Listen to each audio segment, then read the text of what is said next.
So, hello everybody, and welcome along again to the Health Wealth podcast we're back for another episode. This week's going to be slightly different. It's a little bit of a throwback this week. It's just going to be me on my own.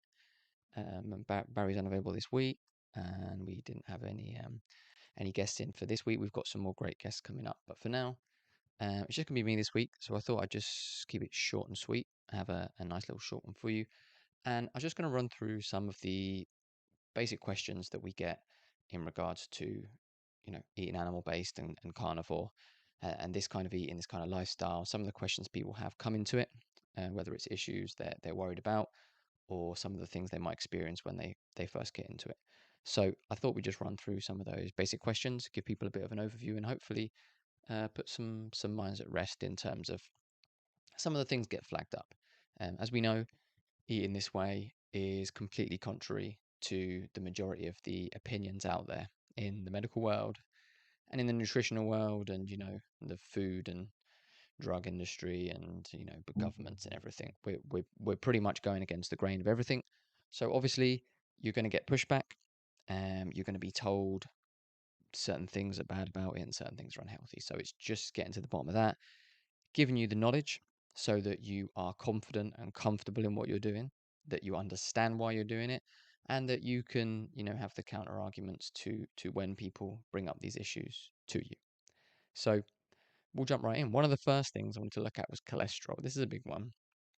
There's a lot to this one, but we'll just run through kind of the basics of it, the overview of it, and the kind of common questions around it, and give you a little bit of background, a little bit of information into how to approach it. So some of the questions we get are, should I worry about high cholesterol? Because, a lot of people who go onto carnivore can see their cholesterol go up and their LDL levels. Do I need to take a statin? Because obviously if you go to a doctor with slightly raised cholesterol, they're going to want to put you on a statin straight away. My doctor's worried about my levels, and isn't saturated fat bad to you? Bad for you, not to you. That's what we're told. We're always told saturated fat is bad, cholesterol's bad, avoid it. So we're just going to have a look at that and unpack a little bit of that for you. So, first thing to really understand is, what does cholesterol do? Because obviously, when you go to the doctor and your cholesterol's high and they want to put you on a statin and they want to reduce your cholesterol, the first thing we want to kind of address is, do we want to lower our cholesterol? Yes, a statin will lower your cholesterol, but do you want that to happen? Is that something that we should want and look for? So let's look at what cholesterol does in our body, why we might not want to lower it. So cholesterol in your body does a lot, a huge amount, huge amount. So cholesterol is essential for cell formation and cell communication. It makes up every single cell in our body. So that every single cell, the membrane and the cell would not exist without cholesterol. So if we didn't have it in our body, if we stopped taking in any more cholesterol, our body would start to break down and die. We would not be able to make any new cells, and the whole process of the body would break down. So we need it. It's essential. Now, it's also an essential part of the healing process in our body at a cellular level, and it plays an important role in keeping our immune system working. So, it's very beneficial to our health overall, both at a cellular level and in our general immune system. We need cholesterol to keep all of that working. Now, it's also responsible for transporting fat soluble vitamins like vitamin A, vitamin D, vitamin E, and vitamin K, as well as antioxidants and lots of other essential nutrients around the body. So it's essentially a transport system, is what it is, especially the LDL in our blood. It's transporting stuff around the body, and it's essential stuff that we need to transport around, like these vitamins and these nutrients. So having more of it in your blood is not necessarily a bad thing because you're transporting more around. We need to dig deeper into other numbers and other levels and what's actually going on in your body to decide whether or not it's a good or a bad thing. But just it being high does not mean it's a bad thing. Now, without cholesterol, we wouldn't even be able to absorb the nutrients that we're consuming from food into our body. The absorption within our gut and everything, all of these processes, they all need cholesterol. So it's completely and utterly essential to what we do. It also makes up the myelin sheath, which is it's the protective sleeve for our nerves. So when you've got an electric cable, you have the protective sleeve around it, which stops you from getting electrocuted if you touch it.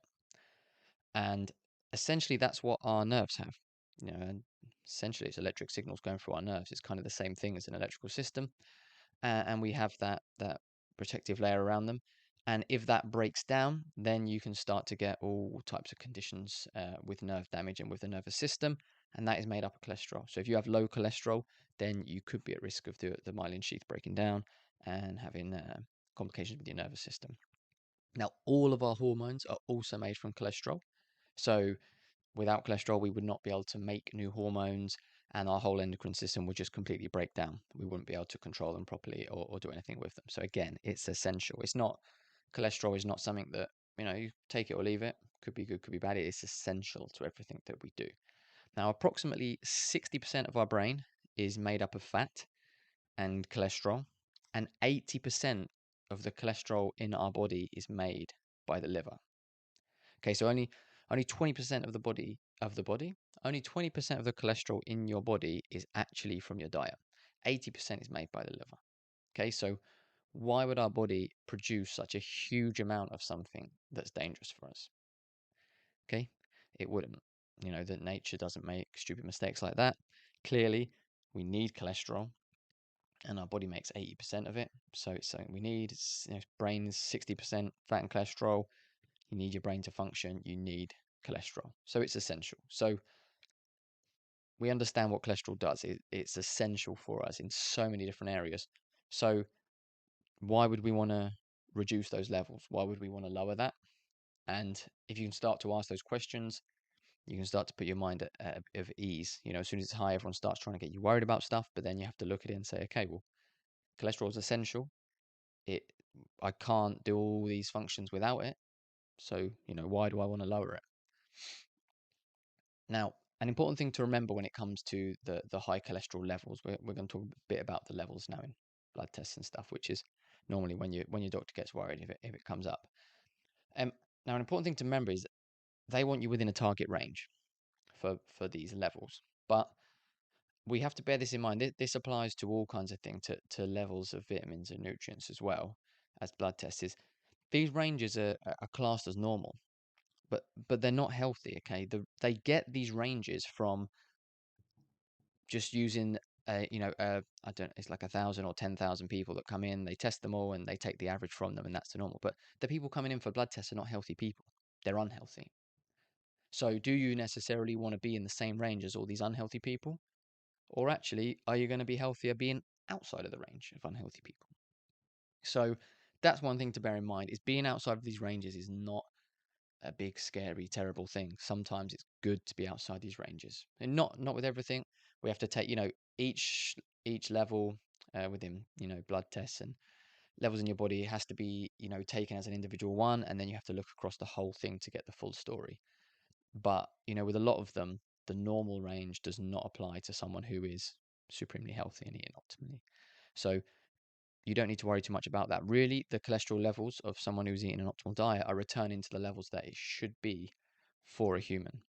And actually, everyone else is outside the range, and they're unhealthy. So we don't want to fear high LDL. So a lot of studies have shown a strong association of higher LDL with longer life expectancy. So essentially, the higher your LDL is, the longer your life expectancy.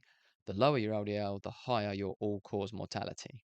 Okay, that's been shown a lot in a lot of studies. Now, there are some numbers from a lipids panel that we can use as a sign of health issues, but LDL is not really one.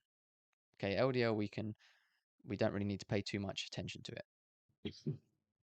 What we look at is triglyceride to HDL ratio. That's what we like to look at. So in order to get the number, you divide your triglycerides by your HDL, and we want it to be below 1. So you want your HDL higher than your triglycerides. Now, if it's between 1 and 2, then you've probably got some work to do in your diet. You could do with improving it. If it's above 2, you need to act, pretty soon.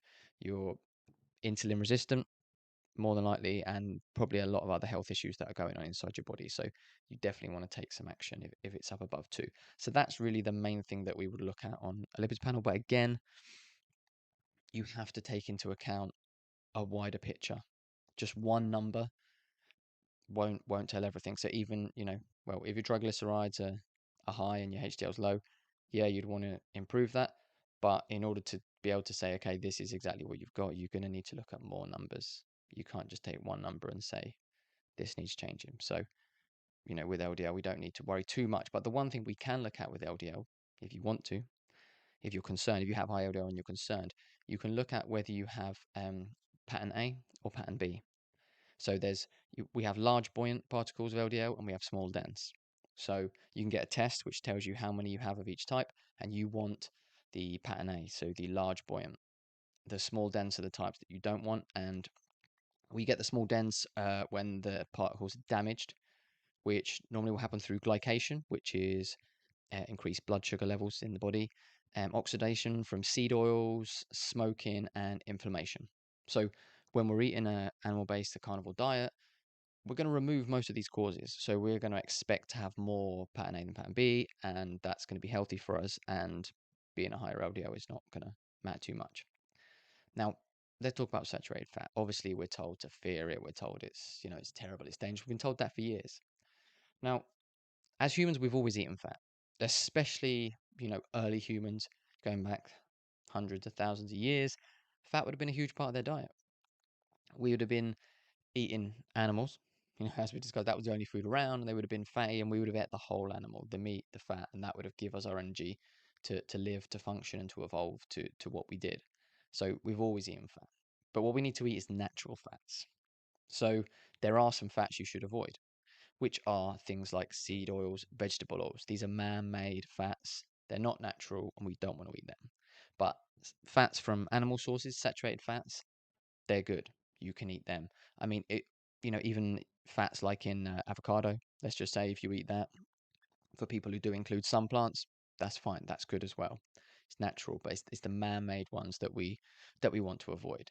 So we've got to just stick to that. Animal fat is good. Man-made fat is bad. Think of it like that. And on the subject of fats as well, for when you're cooking, always cook with animal fats. We mention this lots on the podcast, but always cook on animal fats. Don't cook with seed oils, any type of oil, even with olive oil. Olive oil, just drizzled on a salad at room temperature. Yeah, if you want to eat that, fine. But cooking it, you're going to take it past its smoke point. You're going to take it to too high temperature. It's going to oxidize, and it's going to become not good for your insides. So don't cook with any type of oil. Cook with animal fat. Now, we've already covered that the brain is mostly fat, and fat is also the best energy source for our body. So another two uses of saturated fat. Brain's made from it, and it's the best energy source for our body. And by burning fat and producing ketones, that is the best energy source for our brain too. Most powerful. Ketogenic diets and being in ketosis has been shown to be super beneficial to all kinds of cognitive issues, with Alzheimer's, and dementia and many like that. So fraudulent studies, which they've been shown to be fraudulent back in the 50s and 60s, pointed the blame at saturated fat, and it's been demonized ever since. So this is why we've got the whole saturated fat is bad. Before the 50s and 60s, people used to eat quite a lot of fat, and it wasn't thought of as bad. But they made studies, basically the sugar companies paid people off to put the blame on fat instead of sugar. Sugar's the real culprit. So ever since then, saturated fat has been demonized, and we've been given that message of don't eat saturated fat and be scared of saturated fat. But that's completely wrong, and we need fat. And obviously, cholesterol, we've talked about how essential that is, and that is obviously cholesterol is in saturated fat. You need to eat your fat. You need to get your cholesterol, get your fat. That's what we need. So let's talk about statins just quickly. Now, if you have raised cholesterol and you go to a doctor, as I said, he is going to, or she, whoever, is going to want to put you on a statin, because it's just what they're trained to do. Again, we've said this before. I've criticized doctors quite a lot, but also you have to look at it from the point of view of they're literally just doing their job. They're just taught, if someone comes in and they're outside this range, statin, hit them with a statin, bam, bam, bam. So it's what they're told. So, you know, I think morally they have an obligation to do more for people's health. That's what they should care about. But at the same time, they're doing their job. So, just expect it. If you go there, they're probably going to want you to. But what we have to look at, as I've mentioned before, is number one is, do we want to lower cholesterol? Okay, that is what a statin does, lowers your cholesterol. And it does do it. That is what it's meant to do. It does lower your cholesterol. But do we want to lower our cholesterol? In my opinion, and from the evidence we've looked at, the answer is no. Cholesterol is completely essential. We don't really want to lower it. So in that case, you wouldn't really want a statin. The second part is, what are the side effects of statins? Yes, it can lower your cholesterol, but what else does it do? Some of the side effects you get that have been shown is that it gives you poor glucose control and it increases insulin resistance. Both of those things lead to a number of serious health conditions, one of which is type 2 diabetes, which is a huge risk factor for cardiovascular disease. So we're taking a statin to lower cholesterol to supposedly prevent us from getting cardiovascular disease. But in actual fact, cholesterol doesn't cause cardiovascular disease, and the side effects of a statin actually raise our chances of cardiovascular disease. So essentially, a statin is more than likely going to actually increase your overall risk rather than reduce it. So we probably want to avoid them. But that is a conversation you need to have with your doctor. We can't give medical advice on this show, but you would definitely want to question it and have a long, hard think about whether you really would want to go onto one. Let's move on swiftly. Now, that's cholesterol pretty much covered.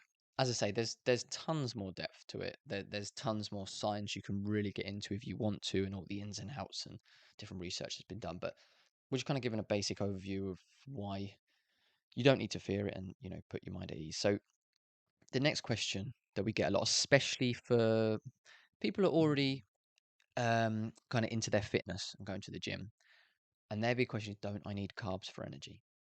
How am I going to work out without carbs? And I hear this a lot, and it's a fair question. Okay, the short answer is no, but I'll give you I'll give you a longer answer too. Okay, so our body has two choices for energy.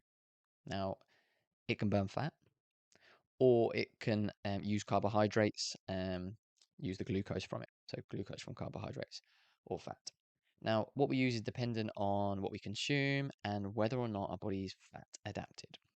So in the body, there's three types of energy systems based on what we're doing and how long the movements are lasting for, the exercise. So there's the phosphocreatine, which that's explosive movement. So 10 to 30 seconds, that's what that is.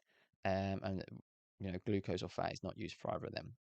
Then there's the glycolytic or lactic acid, which is for strength and endurance. It's movements between 30 seconds and 3 minutes. That's where, when you're having carbs, that's where you're using your glucose. Then there's aerobic, which is endurance, 3 minutes plus. Okay, and that's, your fat burn in there is perfect for that.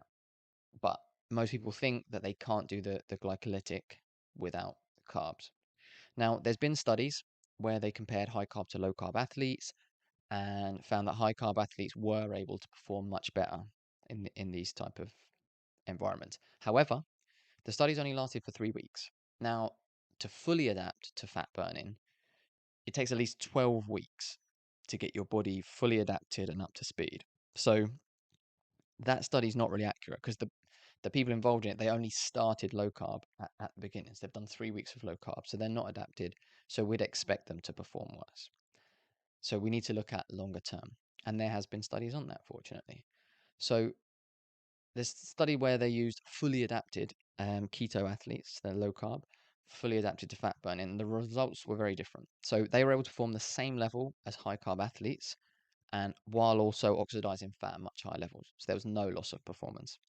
And the most interesting part is that actually the low carb athletes had the exact same levels of glycogen in their muscles as the high carb athletes, both before, during, and after exercise.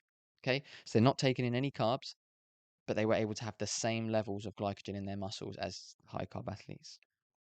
So people are thinking that we're not getting glycogen because you're not having carbs and you're not getting glucose, but obviously our body can make glucose itself, and also we can, replenish the glycogen in our muscles. They did not have any lack. Now, another study used high-level endurance athletes, put through intense training, and followed for over 12 weeks. They were fully adapted. There was a high-carb group, a low-carb group, and they did a 100-kilometer time trial at the end of the 12 week. They did one at the start, one at the end. Now, the low-carb group improved their time by over 4 minutes on average. The high-carb group improved by just over 1 minute. And these are high-level athletes. Okay, and they did a time trial at the start, then they've done 12 weeks of intense training while they've been on whichever diet they're on. And at the end of it, low carb have improved by over 4 minutes, high carb by 1 minute. So actually, we've seen athletic performance increase on the low carb, not just equaling high carb, but actually gone even better. and also the peak power output that increased by 0.8 watts per kilogram in the low carb group and actually decreased by 0.1 watts per kilogram in the high carb. So again, the low carb is outperformed in terms of power. And obviously people in the gym, they're worried about power. Are they going to be able to get those lifts and do the same things they wanted to do in the gym? The answer is yes. Now, the critical power test also increased by 1.4 watts per kilogram in low carb and decreased by 0.7 watts per kilogram in high carb. So essentially that shows that if you can keep it up long enough to fully adapt, which I say takes at least 12 weeks, so you look about 3 months, then you can actually increase your athletic performance and you don't need to worry about having a lack of energy. In those 12 weeks, yes, you will have some dip as your body adapts because it's learning to burn the fat and it's got to adjust the whole way that it's doing everything. And once it gets up to speed, you will have increased athletic performance. But unfortunately, a lot of people give up earlier because they're in the gym and they want to be hitting the big weights, and they're they're a month in and they're not feeling as strong, and so they give up and they add carbs back. But you have to fully adapt your body, and then you will reach that point where you have actually more energy and better athletic performance. So as long as you go in knowing that, most people don't know. They just think they're meant to feel better straight away. They don't feel better. They have slightly less energy, and they give up. So another thing to also note in terms of energy is that our body can store more than 15 times the amount of calories of fat compared to glucose. So we can only store a smallish amount of glucose on our body at any one time. Fat is more than 15 times. So it's a much better energy source for us than glucose. Glucose you're going to be running out of very fast. So let's move on. Next up is how will I have bowel movements without fiber? Okay, another common one. I get asked about this all the time. How are your bowel movements? They're great. Thanks for asking. Now, it's a very popular question. It's due to the unfortunate myth that fiber is needed for healthy bowels and bowel movements. Now, this is actually completely false. You don't need any fiber in your diet for any reason at all. No need for fiber. Body does not need it. Okay, fiber's not used or needed by our bodies. Our gut cannot break down the fiber and use it. It goes in one end and out the other. And that's actually one of the arguments they have for saying it's good for your bowel movements because it goes straight in and out and brings everything out with it. But there's no need for it, and it's useless for our body. Why are we going to put something in that we can't even use? So, herbivores such as you got cows, sheep, gorillas, they have the ability in their intestines to break down these plant fibers, which we do not have, but they're built to break them down because that's the food they're meant to eat. And what they actually do is they actually break it down into protein and fat inside their body, which they then absorb. So that they're still on a diet of protein and fat, but they're able to break the plant fibers down into protein and fat. We can't. So they're useless to us. So there's no need for us to have them. Now, in fact, lots of studies have shown that fiber can actually not only worsen things like diarrhea and constipation, but it can also lead to an increase of chances of colon cancer and other intestinal issues. There's been quite a number of studies where they've had different groups on varying amounts of fiber, and the group with zero fiber have got the best results. So there's something there for you to think about. There's been no controlled studies that have shown any health benefits of fiber in your diet. The only studies and research they have is epidemiological, so questionnaires asking people what they eat, and that stuff is not reliable at all, and they're the only ones that show some benefit to fiber. Now, the notion that fiber was beneficial to gut health, it was just based pure. I can't even speak properly. Was based purely on a hypothesis by a British doctor. His name was Dennis Burkitt. It's in the 1960s, and he spent time working in Africa. He then returned to Britain, and he noticed a much higher occurrence of gut and intestinal conditions than there was in Africa.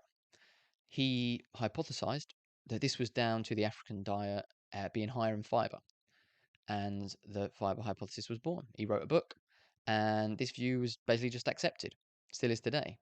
Now, unfortunately, he didn't take the time to consider whether it was merely down to the fact that the Western diet was full of processed foods and they were causing the issues and nothing to do with fiber. He just went ahead, said it was fiber, everyone agreed, and that was that. So there's not really any solid scientific basis behind it, as is the same with a lot of nutritional information you'll come to find as you dig deeper into the rabbit hole. So there's huge numbers of long-term carnivores, including myself, who've not had any fibre in their diet for years and years and perfectly healthy bowels and bowel movements. So there's no need for fibre. Okay, if you want to have fibre in your diet, go knock yourself out, but we don't need it. Don't feel like you have to have it. Now, there's one thing I'm just going to add on here. We'll actually cover it a bit later when we talk about possible side effects that people get. But one thing is that some people, when they move on to carnivore diet, they believe that they have constipation early on. But they actually don't. What it is they're used to eating a poor diet and having, multiple bowel movements a day. Some people are going 3-4 times a day. It's crazy. But they move on to carnivore diet and they expect the same because they think that's normal. So they're expecting to be going 3-4 times a day. When you move to carnivore diet, you will start going to the toilet a lot less. And so you think you have constipation, but you don't have constipation. Okay? You just think in your head that you should be going toilet more and you're not, and so you think I must be constipated. Constipation is, you will have pain, you'll be bloated, you'll feel like you need to go, but you really can't. There's a big difference. You'll just go less. Okay? Now, eating optimally, you should not be going that much. It's not. What you have to remember is that bowel movements are your body removing waste. You're excreting out waste, what your body doesn't want. Now, if every time you eat, you need to dump a load of waste, clearly what you are eating is not intended for you. There's no way that every time you eat, you should need to dump waste. The majority of food should be used in our body. Okay, we eat for nutrition. That's what we eat for. We need to get the nutrients in our body that we need to continue to do the processes. So if you're dumping waste all the time, that's not a good thing. This is why so many people have such inflamed bowels and guts. You shouldn't be going 3-4 times a day. So when you're eating an optimal bioavailable diet, like the carnivore diet, meat is perfectly bioavailable for humans. 99% of the food you consume is completely absorbed and used by your body. You have very, very little waste. So you don't need to go to all the time. So, bowel movement, everyone's different, but, once or twice a week could be absolutely fine. Some people may go down to once a day, once every 2 days.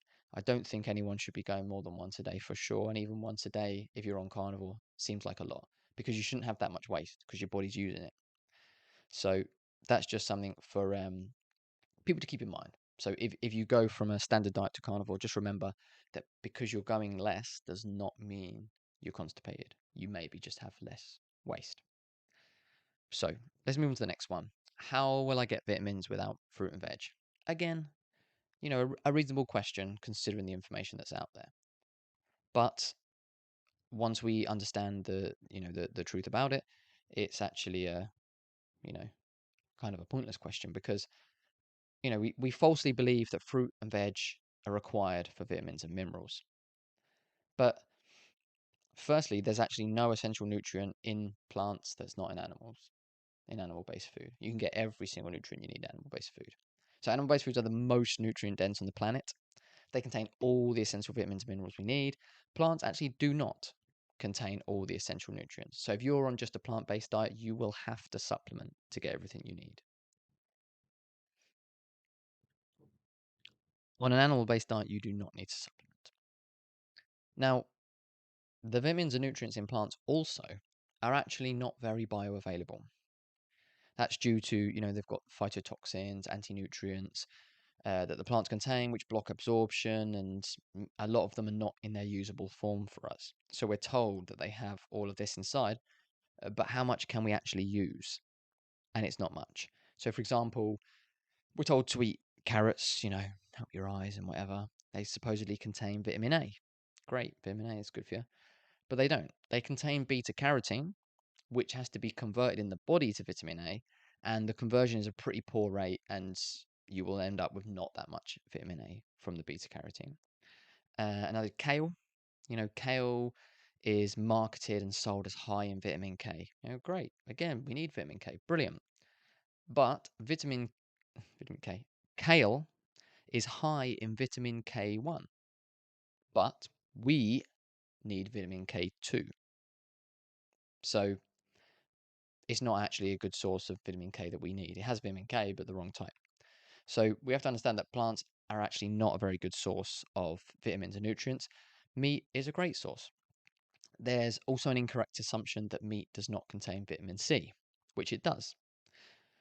Also, when you're eating the carnivore diet, then your requirements for different vitamins and nutrients will change.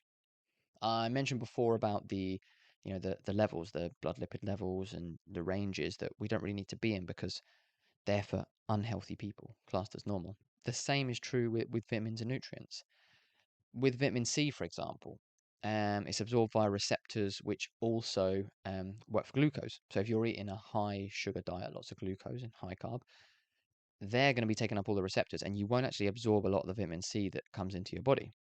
But when you remove the carbs, now you're absorbing all of the vitamin C that comes in. So actually, you only need to take in a small amount and your body's absorbing all of it, rather than before you were taking in a large amount and your body was absorbing, hardly any of it.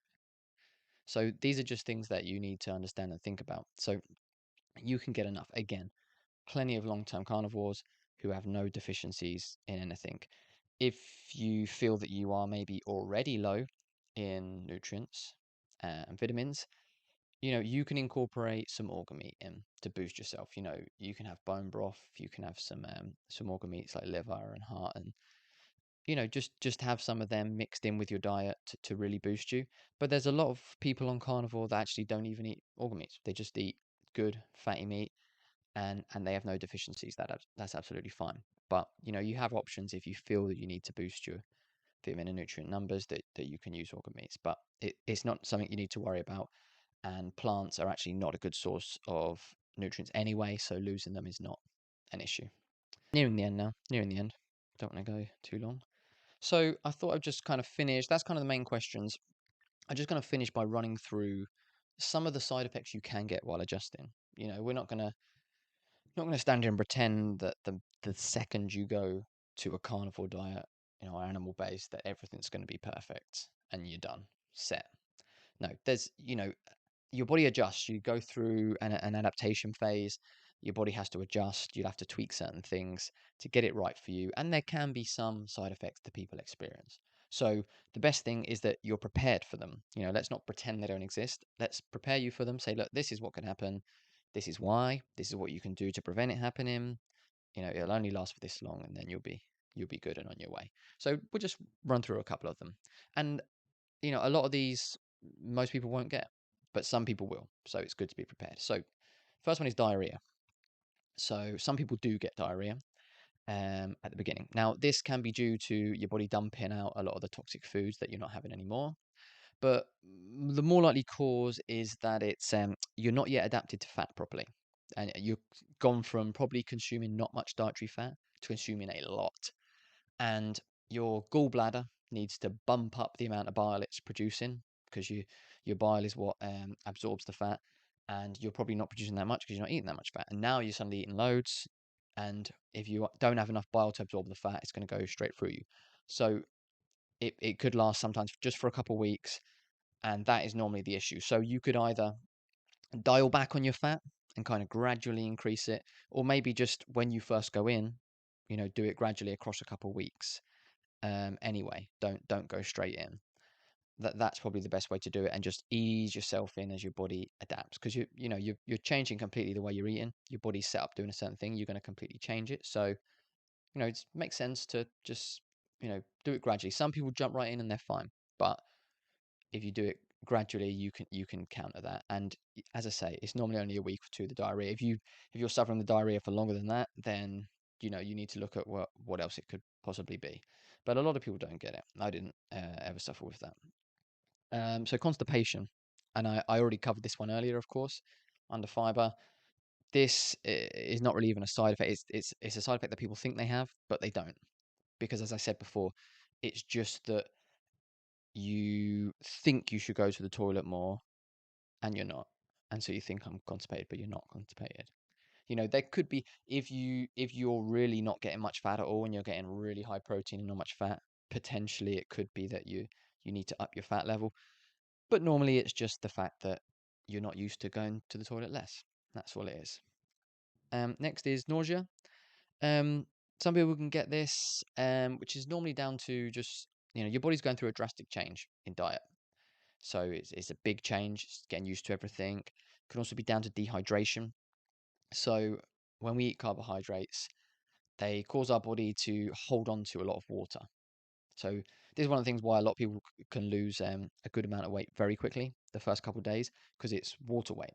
That's why people who work out a lot and they're so obsessed with their muscles. The first couple of days they're like get all upset because their muscles look a bit smaller. That's because their muscles were basically just pumped up with water. Their actual muscles are no smaller. They've just lost the water from them. So where we were holding on that water before, we've removed the carbs. Now the body is removing that water from us. So we just need to keep a steady supply of water in. So you might need to drink more water than you were before to make sure that you don't get dehydrated. So the first week or so of being carb free, you will probably go to the toilet a lot more, urinate a lot more, because your body's starting to remove that water, which is good. That's absolutely fine. But we just need to make sure that we're replacing it, we're hydrating properly, and that's probably going to help you with the nausea symptoms if you get them. Now, cravings. Now, this is one that probably everyone is going to get to some degree. And it's not really completely avoidable. Everyone's going to get cravings of some type. But the first thing you want to do to combat this is make sure you eat enough food. Okay, a lot of people, when they come to eating animal-based, they don't eat enough. Okay, because you're not used to food being so satiating. The majority of foods that we eat on a general diet, they don't fill you up at all. They make you want more. You can just eat and eat and eat and binge. Now you've moved to an animal-based diet where food actually fills you up. You eat it and wow, I'm feeling quite full. So a lot of times we'll undereat because we have this poor association with healthy eating, that healthy eating involves restriction. So we think, well, I don't want to overeat. I've ate just this little bit of meat and I'm starting to feel full already, so I better stop because I won't eat too much. So we need to make sure that we eat enough. Eat, you know, when someone's completely full, you're not really going to get cravings. Cravings happen when you're hungry. So make sure you're full. It's very hard if you're eating just good quality sources of protein and fat. It's very hard to overeat. Very hard. So don't worry about restricting. Eat plenty, especially the first couple of weeks while you adapt. As you kind of learn and as you go on, you'll kind of learn to eat intuitively. Your body will tell you when you're hungry, when you're not hungry, and when you've had enough. But the first couple of weeks, make sure you eat plenty. The worst thing you could do in those first few weeks is undereat, because it's going to give you all kinds of issues, with cravings being one. So make sure you eat plenty. You'd be better off to overeat than undereat for the first 2-3 weeks. But as I say, overeating's very hard. So that's the best way to battle the cravings. And also, another thing I find is good to battle cravings is to be prepared. So I always like to know what I'm eating. So I want to know what I'm eating the next day. I've got my food ready. It's out the freezer, whatever, ready. I can come in, cook it, and eat. And I know I don't want to get home from a long, hard day at work.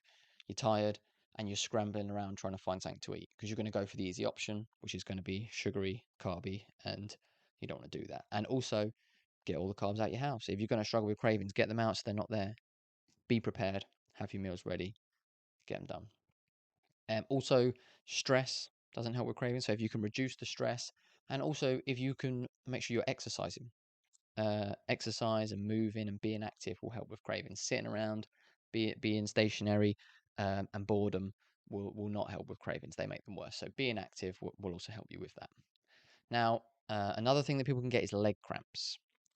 Now, these are pretty much always down to lack of electrolytes, which many people can suffer with at the beginning. And this is the same kind of thing we talked earlier about, how carbs cause your body to hang on to water.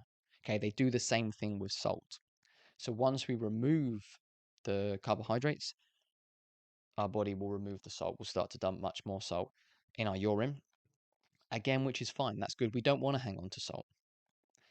We want the salt to go in our body, be used, and come out what we don't need. So that's fine, but we just need to make sure that we're replenishing our supplies. So again, you probably want more salt in your diet than you had before. Make sure that you're salting all of your food, all of your meals. You can salt it to taste. Your body, again, especially as you start to get a couple weeks into it, your body's really good at telling you what you need. So you can just salt it to taste. If it tastes too salty, dial it back a bit. If you're eating it and it's making you want more, add a bit more on. Also, if you don't want to add too much to your food, but you need more salt, you can add salt to your water.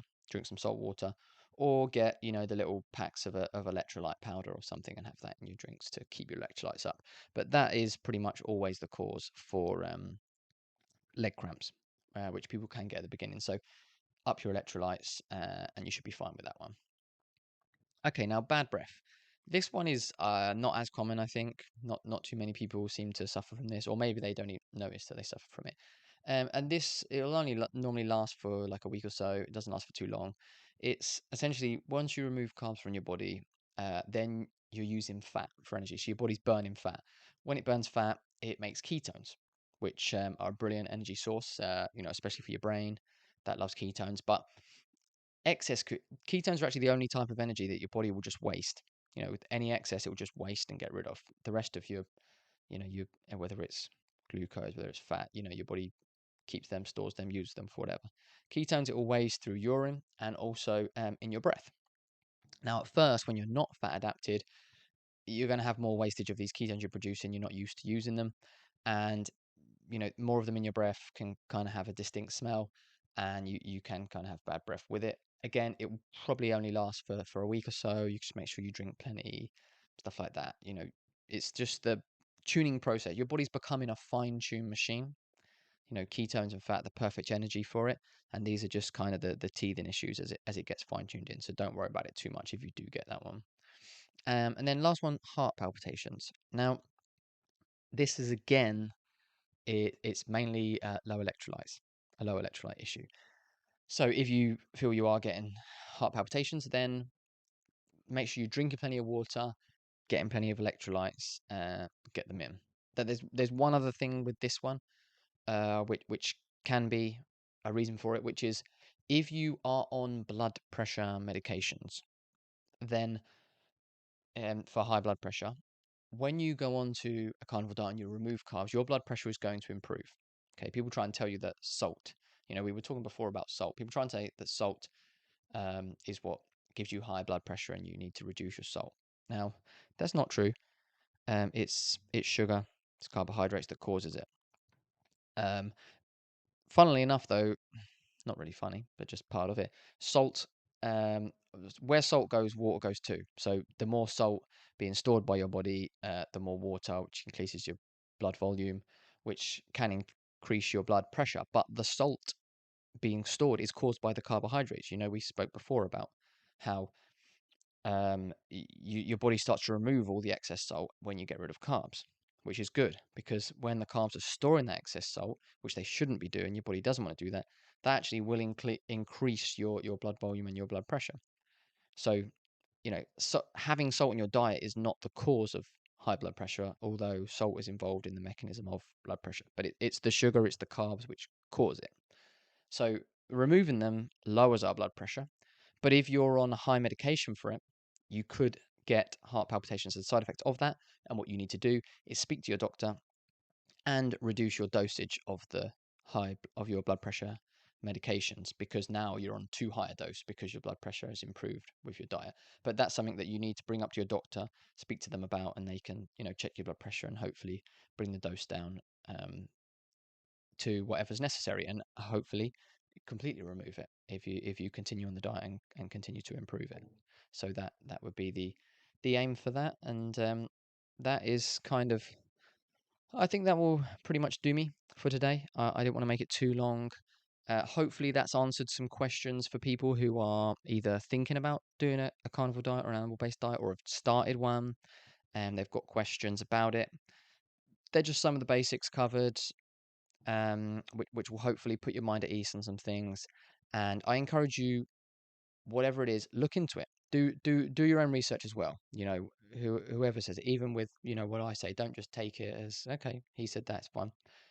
Go and look into it, research, and that's the best way to do it. Is really look into it, question yourself all the time, and find the answers. And once you have researched enough and you really have that solid belief that yes, that what I thought is correct, I've looked at all of this and I'm happy with this, I'm secure in my belief of it, and then you feel a lot more comfortable moving forward.